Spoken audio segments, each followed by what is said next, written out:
Good everybody, we're doing a repair report. This came in to be repaired with nothing in the key and circuit.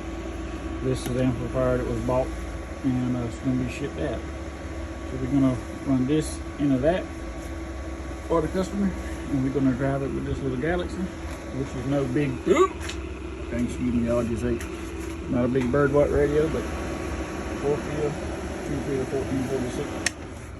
We'll show you what the 1446 is doing first. Hello.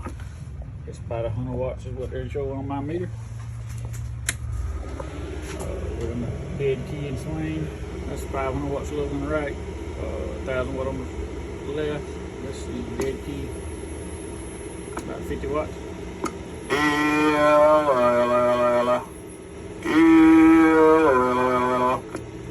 Showing 200 plus bird. 800 peak. Little performance report on this here little 2-field, and that is a 4-field right there.